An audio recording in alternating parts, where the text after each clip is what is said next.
guys, it's Danny, and today it snowed in the middle of April, which reminded me that I still have 10 unopened Snowtrooper battle packs. Are you sure it wasn't the ever-growing backlog that's impeding your walkway that reminded you? It could have been that too, but guys, I have never opened this many battle packs before, so let's grab a base plate and get started. This is the 75320 Snowtrooper Battle Pack with 105 pieces retailing for $20 US. It includes 3 Snowtroopers and a Scout Trooper, along with a Snow Speeder, E-Web Blaster, and Snow Mound. Unfortunately, this box does come with thumb tabs, which makes getting the pieces out a little bit difficult, and with 3 of the heads in the small bag and the rest of the figures in the large bag, it is a bit tedious to pull out all of the parts. But once I got them all separated and sorted out, this part was really fun.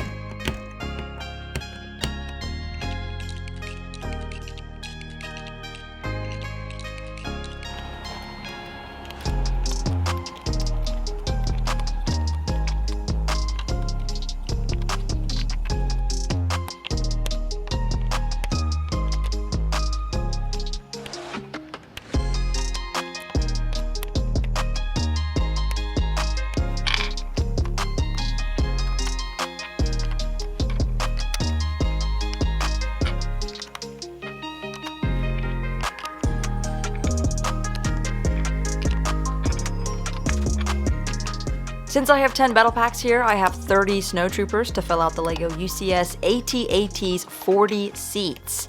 Fortunately, the UCS set does include 3 regular Snowtroopers and of course a Snowtrooper commander, so if you wanted to fill out every single seat with all of the Snowtroopers and no social distance, you would actually need 12 battle packs, and that's going to cost you $220, making this the most expensive retail LEGO set ever created. And I say that because there exists no other LEGO Star Wars set, or even any other theme to my knowledge, that has an $800 starter course with unlimited expansion potential. Okay, it's kind of capped at the 12 expansion sets here, but that puts the total cost of this package at $1,100 here in the US. But filling up these seats is super rewarding. Each figure fits in here along with their weapon, except for the 4 frontmost seats which don't have a weapon slot.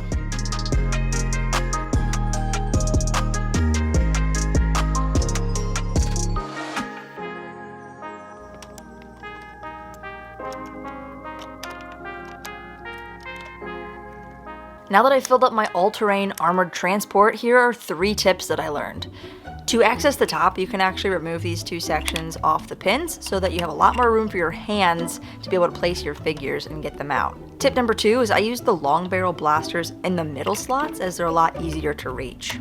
And tip number 3, the frontmost seats are a bit tight, so if you just sit your little troopers sideways, then they can have chats. No, I'm just kidding. You have to push the arms all the way down, and that way they fit into the seats. But that should make it a lot easier for anyone out there that's looking to fill their UCS AT-AT with troopers and have the best possible experience doing so. With the 40 seats filled, there is also plenty of room for at least 10 or more troops in the loading bay.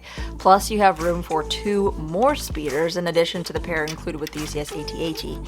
Now, something else that I learned while trying to find a few more Snowtroopers to add in here from my previous sets is how many variations of Snowtroopers there are. Since 2003, there have been 16 different variations starting out in 2003, with the first ever AT-AT followed by the Millennium Falcon set. In 2012, they used a micro figure for this Battle of Hoth game, and in 2012 starts the Advent Calendar Madness. There was another one in the 2013 Advent Calendar, as well as the Battle of Hoth, and then in 2014 we got the first ever Snow Skirt piece, which came in the Snow Speeder, the AT-AT, the UCS Assault on Hoth, as well as the Hoth Attack sets. Another variation came out in 2017 in the Advent Calendar, and then the following year in a magazine. In 2019, this one appeared in 3 different 4+ sets. And then finally in 2020, we got the 40th anniversary of Empire Strikes Back AT-AT with these 2 variants. Which brings us to the last 4 variants that can be found in the Snowtrooper Battle Pack, except for this unique brown female face Snowtrooper. Now, if you're just looking to buy the Snowtrooper Battle Pack to go along with your Hoth ATST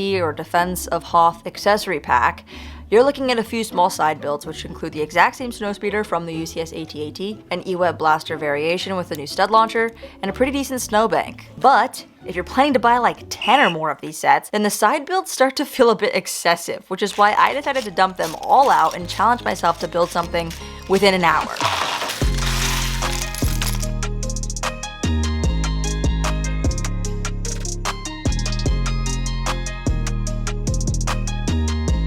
2 hours later, I came up with this, a 3-story snowy fort topped with a snowball gun, complete with 2 sleds. This fortified snowbank has been outfitted with technology, guns, and a bench. Is that a bench? How long will I be waiting? I honestly had quite a bit of fun trying to use up as many pieces as I possibly could, but there are so many small pieces for the E-Web blaster that would probably be a nice addition to the parts collection, so that's probably where they're gonna go next. Taking a closer look at the minifigures that come in the Snowtrooper Battle Pack, the Hoth Scout Trooper is the tan female face here, and this is a new print for this figure, and I think it looks absolutely killer. I really am a big fan of this style of a Scout Trooper.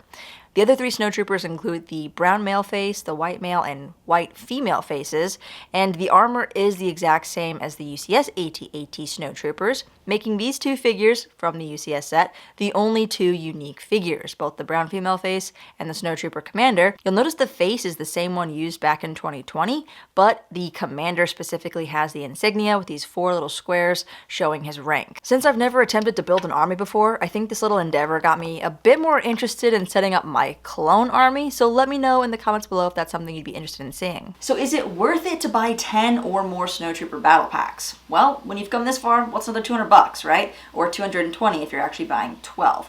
I think this is a great place to actually store your Snowtrooper army as opposed to just keeping them out on a base plate, although it does look really neat. Having interior space in a UCS set like this absolutely takes it to the next level. And while I do like the UCS Millennium Falcon and the Star Destroyer, they don't really have the interior space that this one boasts. And boy oh boy do I wish we could say the same thing about a Clone Wars set, but that dream will have to wait. Can you imagine a UCS AT-AT or something along those lines, like a Venator? And if you think that would be awesome to have in LEGO, make sure you hit that like button and consider subscribing for lots more LEGO Star Wars news, building reviews, and shopping hauls. And if you'd like to see every detail and breakdown of this model, be sure to check out my full review. Otherwise guys, thanks for watching and we'll see you next time. Happy building.